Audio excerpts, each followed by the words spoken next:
الحمدللہ رب العالمین والصلاة والسلام علی رسولہ محمد وآلہ وصحبہ اجمعین وعما بعد قال اللہ تبارک وتعالی فی الکلام المجید والفرقان الحمید فاعوذ باللہ من الشیطان الرجیم بسم اللہ الرحمن الرحیم وما نقموا الا ان اغناہم اللہ ورسولہ من فضلہ آمنت باللہ صدق اللہ العلی العظیم۔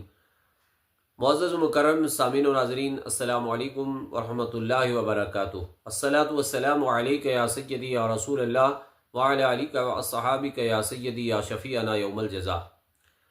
آپ بخوبی جانتے ہیں کہ سلسلہ وار ہماری جو گفتگو چل رہی ہے وہ گفتگو یہ ہے کہ دفاع عقائد اہل سنت و جماعت کے عقائد کے دفاع کے لیے ہم جو گفتگو کر رہے ہیں، اس دفاعی گفتگو کی وجہ ہے کہ آج سوشل میڈیا میں آئے روز اہل سنت و جماعت کی مخالفت کی جاتی ہے اور عقائد اہل سنت و جماعت کو قرآن و سنت کے خلاف ثابت قرار دینے کی کوشش کی جاتی ہے۔ اس تعلق سے ایک ویڈیو کلپ کا جواب دیتے ہوئے فیضان ریاض نامی شخص جس کا ہم تذکرہ کرتے ہی ہیں، انہوں نے ایک ویڈیو کلپ کا جواب دیا ہے۔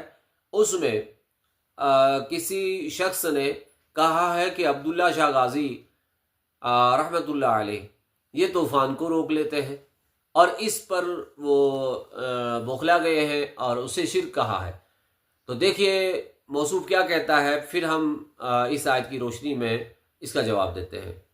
اگر آپ نے شرک اور کفر کی ڈیفینیشن دیکھنی ہے اور قبر پرستوں کی ڈیفینیشن دیکھنی ہے تو اس ویڈیو کو دیکھیں، بعد میں ہم بات کرتے ہیں۔ سوال یہ پیدا نہیں ہوتا کہ عبداللہ شاہ غازی کے ہوتے ہوئے کراچی میں طوفان آ جائے۔ کوئی بھی طوفان ہو عبداللہ شاہ غازی کی وجہ سے وہ آگے بڑھتا ہی نہیں، واپس چلا جاتا ہے۔ اتنے ہی خطرناک سمندری طوفانوں نے نہ جانے کتنی بار کراچی کا رخ کیا، لیکن وہی بات ہے کہ اہل نظر کہتے ہیں کہ شاہ غازی کا خاص فیضان اور نظر ہے کہ کراچی الحمدللہ آج بھی محفوظ۔ نہ ہم کسی ولی اللہ کو مدد کے لیے پکار سکتے ہیں، نہ ہم کسی فرشتے کو مدد کے لیے پکار سکتے ہیں، نہ ہم محمد رسول اللہ صلی اللہ علیہ وسلم کو مدد کے لیے پکار سکتے ہیں یا کوئی مدد کی امید یہاں پہ رکھ سکتے ہیں۔ آپ نے دیکھا موصوف کیا کہتا ہے۔ موصوف کہتا ہے کہ کسی اللہ کے ولی کو، کسی فرشتے کو یا کسی پیغمبر کو، یہاں تک کہ حضور صلی اللہ علیہ وسلم کو بھی ہم مدد کے لیے نہیں پکار سکتے ہیں۔ اب دیکھیں، سب سے پہلے ہم نے موصوف سے کل جو ہم نے سوال کیا تھا، وہ سوال ہمارا تھا کہ آپ شرک کی ڈیفینیشن یعنی تعریف شرک کیا ہے، شرک کسے کہتے ہیں، اس کی وضاحت کریں۔ اس کے جواب میں موصوف کیا بکواس کر رہا ہے تو نیرا جاہل، لیکن عوام اہل سنت کو اور جو ان پڑھ عوام ہیں ان کو گمراہ کرنے کے لیے یہ اپنے حربے استعمال کرتا ہے۔ اس لیے ہم نے مناسب سمجھا کہ ہم اس کا علمی جواب دیں تاکہ عوام سمجھ لے کہ حقائق کیا ہے، حقیقت کیا ہے اور یہ کون سی بکواس کرتا ہے۔ تو شرک کی تعریف یہ نہیں کر سکا، ہمارے سوال کا یہ جواب دے نہیں سکا اور نہیں دے سکے گا۔ مجھے پتا ہے اگر یہ ہمارے سوال کا جواب دے گا تو وہ اس کے اوپر ہی آئے گا، مجھے پتا ہے یہ جواب کیوں نہیں دیتا ہے۔ تو بہرحال جو عقیدہ اہل سنت کا ہے وہ یہ ہے، ذاتی طور پہ نہ اللہ کا فرشتہ مدد کر سکتا ہے، نہ اللہ کا کوئی بندہ اولیاء اللہ میں سے ہو وہ کوئی مدد نہیں کر سکتا ہے، اور نہ اللہ کا نبی اللہ کی عطا کے بغیر کوئی مدد یا معاونت کر سکتا ہے۔ یہ ہمارا عقیدہ ہے اہل سنت و جماعت کا، اور یہ جمہور کا عقیدہ ہے۔ اس پر ہم دلائل قائم کر سکتے ہیں اور انشاءاللہ دلائل قائم کریں گے۔ سورہ توبہ کی آیت نمبر 74 کا ایک جز ہم نے تلاوت کیا ہے۔ یہاں پر اللہ تبارک و تعالی نے منافقین کا ذکر کیا ہے، اور منافقین کا طریقہ کار کیا تھا؟ وہ طریقہ کار یہ تھا کہ وہ قسمیں کھاتے تھے اللہ تبارک و تعالی کی اس وجہ سے اپنے آپ کو چھڑانے کے لیے، لیکن یہاں پر اللہ تبارک و تعالی نے ان سے کیا فرمایا اور ان کے لیے کیا فرمایا؟ فرمایا کہ ما ناقمو، انہوں نے بدلہ نہ دیا۔ ما ناقمو یعنی وہ لوگ جو ہیں کافر، جو خفیہ طور پہ کافر ہیں، منافق ہیں، انہوں نے بدلہ، ان کو صرف یہ ناگوار گزرا، ان کو یہ صرف مشکل گزرا کہ ان کو کہ اللہ اور اس کے رسول نے انہیں اپنے فضل سے غنی کر دیا۔ اللہ نے غنی کر دیا۔ غنی کرنا کیا معنی رکھتا ہے؟ قرآن پڑھیں، اگر آپ قرآن پڑھنا نہیں جانتے ہیں تو کسی مدرسے میں آ کر کے داخلہ لے لیں، آپ پڑھیں، آپ کو پتہ چلے گا قرآن کیا ہے۔ اللہ تعالیٰ فرماتا ہے وَمَا نَقَمُوا إِلَّا أَنْ أَغْنَاهُمُ اللَّهُ وَرَسُولُهُ، یعنی انہیں غنی کر دیا، انہیں غنی کر دیا کس نے؟ ہم اللہ، اللہ یہاں فاعل ہے، ورسولہ اور اس کا رسول یہ بھی فاعل ہے، عطف کے بعد، واو عاطفہ کے بعد، من فضلہ اپنے فضل سے۔ آپ سمجھ گئے؟ اللہ کا قرآن کہتا ہے کہ اللہ غنی کرتا ہے اور اس کا رسول صلی اللہ علیہ وسلم غنی کرتا ہے اپنے فضل سے۔ اور دوسری بات، اللہ کے نبی صلی اللہ تعالی علیہ وسلم اللہ کی عطا سے مدد کر سکتے ہیں، معاونت کر سکتے ہیں، یہ عقیدہ اسلامی ہے۔ ہاں یہ صحیح ہے کہ کوئی اگر ذاتی طور پہ یہ کہے کہ اللہ کا نبی ذاتی طور پہ مدد کرے تو یہ شرکیہ اور کفریہ عقیدہ ہے، جس کے خلاف پوری امت ہے اور جمہور کا اسی پر فتویٰ بھی ہے۔ اب آئیے ہم آپ کو آگے بتا دیتے ہیں۔ مسلم کی حدیث ہے، مسلم شریف میں ایک حدیث ہے جس کا پورا مفہوم ہم آپ کو سنا دیتے ہیں حدیث کا۔ حدیث اگر ہمت ہو تو مسلم میں دیکھ لینا، مشکات میں بھی حدیث ہے اور مصنف ابن ابی شیبہ میں بھی حدیث ہے۔ ایک صحابی رسول تھا جس کا نام حضرت ربیع رضی اللہ تعالی عنہ تھا۔ وہ حضور صلی اللہ علیہ وسلم کے لیے وضو کے لیے پانی تیار کر رکھتا تھا، اور حضور صلی اللہ علیہ وسلم جب وضو فرماتے تو یہ صحابی رسول پانی لے کر کے آ جاتا۔ یہ صحابہ کا عقیدہ تھا اور حضور صلی اللہ علیہ وسلم کی عظمت ان کے دل میں بسی ہوئی تھی۔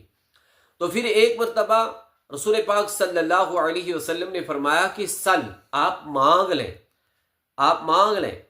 تو ربیع رضی اللہ تعالی عنہ نے حضور اکرم صلی اللہ علیہ وسلم سے مانگ کر بتایا، کیا فرمایا کہ آپ سے مانگنا بھی درست ہے اور آپ عطا بھی فرماتے ہیں۔ اور وہ مانگنا کیا تھا؟ وہ مانگنا یعنی حضور صلی اللہ علیہ وسلم سے مانگنا صحابہ کے نزدیک درست تھا اور عطا فرماتے ہیں اللہ کی عطا سے، اللہ تبارک تعالیٰ کی عطا سے۔ کیا مانگنا؟ تو انہوں نے عرض کیا میں آپ سے جنت میں آپ کی رفاقت مانگتا ہوں، آپ کا ساتھ مانگتا ہوں، جنت میں آپ کا پڑوس مانگتا ہوں یا رسول اللہ صلی اللہ علیہ وسلم۔ اسألوک مرافتوک فی الجنہ، میں جنت میں آپ کی رفاقت مانگتا ہوں۔ آپ صلی اللہ علیہ وسلم نے فرمایا او غیر ذالک، حضور صلی اللہ علیہ وسلم فرمایا اس سے اور کوئی چیز مانگ لے، یعنی کوئی اور چیز اگر مانگنی ہو تو مانگ لے۔ تو اس شخص نے عرض کی، یعنی اس صحابی رسول نے عرض کی یا رسول اللہ صلی اللہ علیہ وسلم بس یہی کافی ہے، جو میں نے مانگا یہ کافی ہے۔ یہ صحابہ کا عقیدہ تھا۔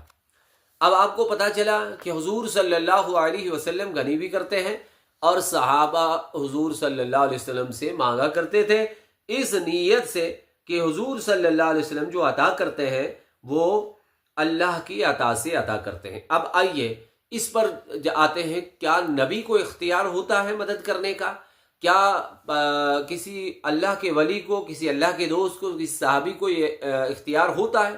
یہ اختیار جو ہوتا ہے جیسے کسی شخص نے، جو حافظ طاہر قادری ہے، اہل سنت و جماعت کے ایک نعت خوان ہے، وہ کہتے ہیں کہ عبداللہ شاہ غازی رحمۃ اللہ علیہ نے دعا کی ہے، اس دعا کی وجہ سے طوفان سے یہ شہر بچ جاتا ہے۔ یہ کون سی بڑی بات ہے؟ یہ تو ان کی کرامت ہے۔ آپ کو پتہ ہی نہیں ہے کرامت کس چیز کو کہتے ہیں۔ آپ کرامات کے منکر ہیں، شاید مجھے لگتا ہے آپ معجزات کے منکر بھی ہیں۔ اگر آپ کرامات اور معجزات کے منکر ہو گئے تو قرآن اور حدیث کے منکر ہو گئے۔ آپ کو پتہ ہی نہیں ہے معجزہ اور کرامت کس سے کہتے ہیں۔ تو سنیں، بخاری کی حدیث ہے، حدیث نمبر ہے 3697، حدیث نمبر 3697 بخاری میں، اور ابو داؤد میں بھی یہ حدیث ہے، اور ابن خزیمہ میں بھی یہ حدیث ہے، البدایہ والنہایہ میں بھی حافظ ابن کثیر رحمۃ اللہ علیہ نے اس حدیث کو نقل کیا ہے۔ حدیث کیا ہے؟ حدیث ہے حضور صلی اللہ تعالی علیہ وسلم ایک مرتبہ، اس حدیث کے راوی ہے حضرت انس رضی اللہ تعالیٰ عنہ، فرماتے ہیں کہ نبی دو جہاں صلی اللہ علیہ وسلم احد کے پہاڑ پر چڑھے، یعنی حضور صلی اللہ علیہ وسلم تشریف لے گئے احد کے پہاڑ پر، اور آپ کے ساتھ ابو بکر، عمر اور عثمان رضی اللہ تعالی عنہم بھی تھے، یعنی حضور صلی اللہ علیہ وسلم کے ساتھ یہ تینوں صحابہ موجود تھے۔ تو پہاڑ کانپنے لگا، یعنی زلزلہ ہلنے لگا پہاڑ۔ یہ حدیث کی الفاظ ہیں، امام بخاری رحمۃ اللہ علیہ کے الفاظ ہیں فراجافا۔ امام بخاری رحمۃ اللہ علیہ فرماتے ہیں کہ یہ پہاڑ کانپنے لگا، ہلنے لگا۔ وقال، تو حضور صلی اللہ علیہ وسلم نے فرمایا کہ اسکن ٹھہر جا. کس کو؟ پہاڑ کو. حضور صلی اللہ علیہ وسلم فرمایا کہ پہاڑ ٹھہر جا.